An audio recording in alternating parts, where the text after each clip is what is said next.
buat dia, lu jangan kasihanin gue, masih banyak orang yang mesti lu kasihanin. Gue masih bisa makan. Jadi apa ya, kayak dia makan nasi sama garam gitu, nasi sama jengkol. Dia makan nasi sama jengkol, bener-bener nasi sama jengkol gitu.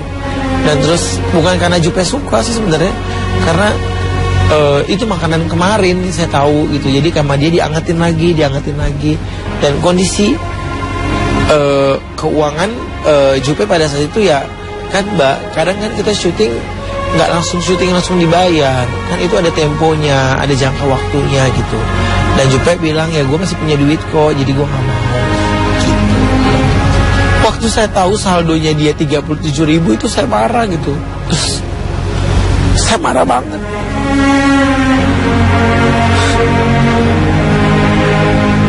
Maksudnya gini, di kehidupan Jupe yang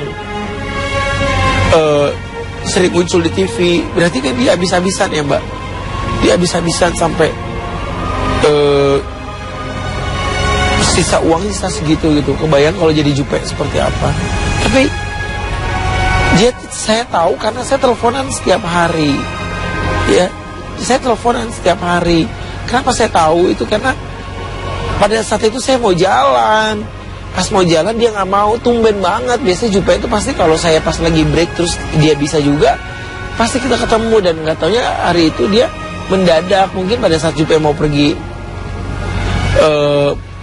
dia mau pergi terus dia mau ngambil ATM, mungkin di saat itu dia nggak ada gitu. Jadi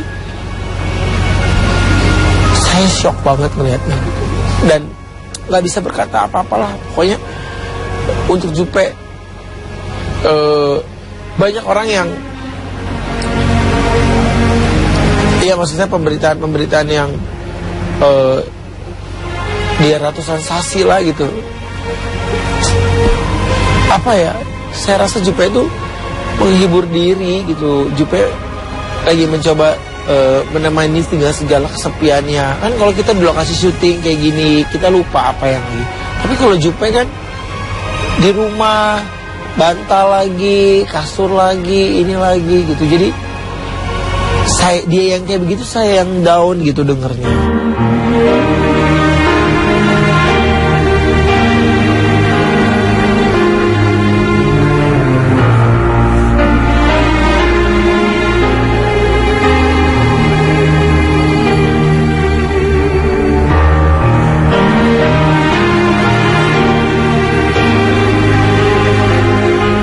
Begitulah Julia Perez. Ia selalu terlihat ceria meski raganya lunglai digerogoti kanker serviks. Kondisi kesehatan yang terus menurun ditambah tak bisa bekerja seperti sedia kala membuat kondisi ekonomi Jupe pun kian memburuk. Bahkan Jupe dikabarkan sempat dikejar debt collector lantaran terlilit utang. Apa yang membuat Jupe begitu kekeh menutup uluran bantuan sahabat dan keluarganya? Dengar ya, Jupe ditagih sama kayak debt collector gitu kan. Saya baca apa ya, saya marah sih sama dia pada saat itu. Lu kenapa gak cerita sama gue sih? Kenapa gue taunya dari wartawan gitu, gak tahu dari lu sendiri gitu. Ya jawabannya Jupe ya, gue gak mau nyusahin lo gitu. Sampai marah banget pada saat itu sama dia yang, lu kenapa sih? Gue pasti, gue gak masalah, lu cerita apapun, lu gak ada masalah, Pe. Lu cerita aja sama gue gitu. Tapi Jupe gak mau cerita. Jupe sama sekali gak mau cerita gitu. Jadi saya bilang, ya Allah, Pe, lu lagi mau apa sih gitu. Gue kasih tau gue gitu, gue bisa bantu apa buat temen lo. Terus gue cuma dengerin cerita lu buat apa gitu. Terus dia malah ngomong ya, udahlah lu jaga diri, jaga anak istri lo gitu. Baik-baik, gue senang kalau ngelihat lu posting anak bini lo, gue bahagia gitu. Jupe, saya tahu dia sebenarnya sangat down, tapi saya tahu bagaimana dia ketika dia ditagih dia jauh lebih down. Makanya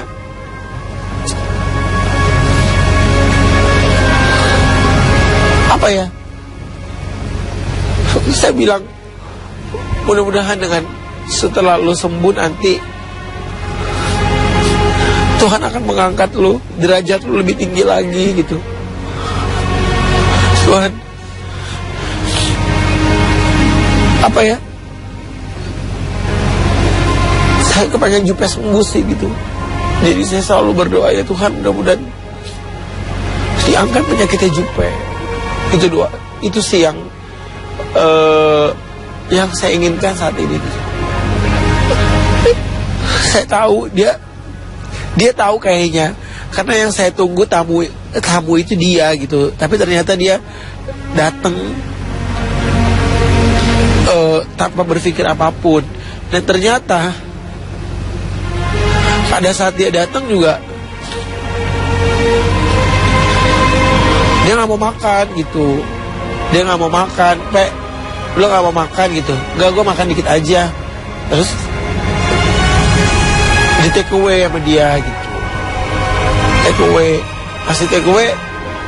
Gak tau ya, makanan yang dia foto buat saya itu makanan yang dia habis dikasih dari makanan yang dari ulang tahun saya, terus besoknya diangetin gitu. Jadi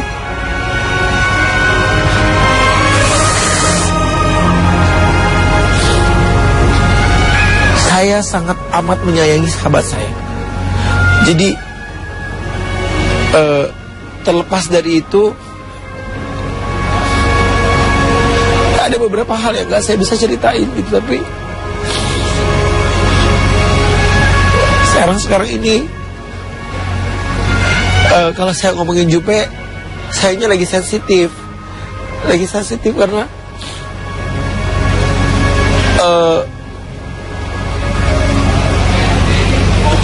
saya gak bisa cerita sih saya ini. Biar Jupe mungkin yang cerita semuanya. Karena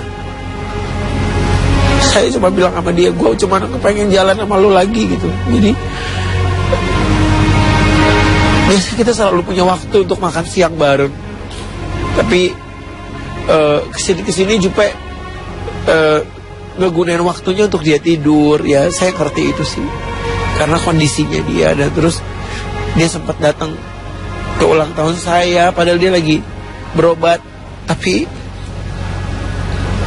dia keluar dulu dari rumah sakit, datang ke ulang tahun saya, terus dia masuk lagi. Tidak begitu membaik bukan karena Jupe bangkrut. Saya sedih banget dengernya yang ngomong Jupe bangkrut. Ini bacanya Jupe itu gak bangkrut, tapi Jupe itu sampai jual barang, jual ini karena ada setengahnya buat pengobatan, ada setengahnya Jupe itu lagi merenovasi musola. Nah, ya ini bukti bahwa hari ini saya bisa nggak ada duit, maaf ya. Hari ini saya bisa nggak ada duit, ya, dan tiba-tiba besok saya ada duit. Kita nggak pernah tahu dalam hidup itu.